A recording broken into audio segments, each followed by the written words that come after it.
Jinsi vile ndugu yangu amesema, tumekuja leo hapa kuomboleza kifo cha ndugu yetu mkubwa Mheshimiwa Cyrus Jirongo. Ningependa kusema pole sana kwa familia na kwa watu, jamii yote ya Kakamega County kumpoteza kiongozi kama Cyrus Jirongo. Jirongo alikuwa kiongozi yule ambaye alikuwa na msimamo dhabiti, kiongozi yule ambaye alikuwa wa kusema ukweli, na tumesikia uchungu sana kumpoteza kiongozi kama Cyrus Jirongo. Vile ndugu yetu Eugene amesema, tungependa maswali kadha wa kadha yajibiwe. Kwanza, tunashangazwa sana kwamba masaa karibu 72 yanaisha na paka sasa hivi hatujaambiwa ni akina nani wale walikuwa katika ile basi ya Climax.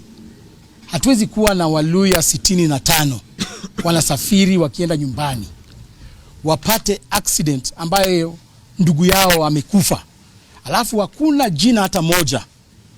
Tumeambiwa masaa 72 baada ya kifo ya Jirongo, hakuna jina hata moja kutoka kwa Climax bus. Tungependa kuambiwa hiyo basi ya Climax ilikuwa imebeba wakina nani, sababu basi ya kwenda Busia inabeba Waluya.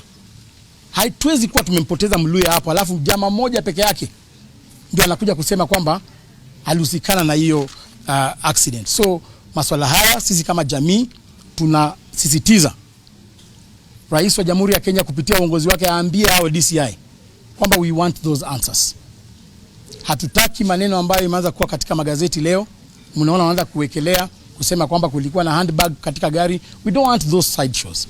Tunataka tuambiwe wale watu 65 ambao yule dereva alisema walikuwa na yeye, walikuwa wapi? Hawakupiga picha yoyote, ni akina nani? We want those answers. So we are saying that tumekubali tumepoteza ndugu yetu, lakini tunataka hayo majibu, and the buck stops at the president himself.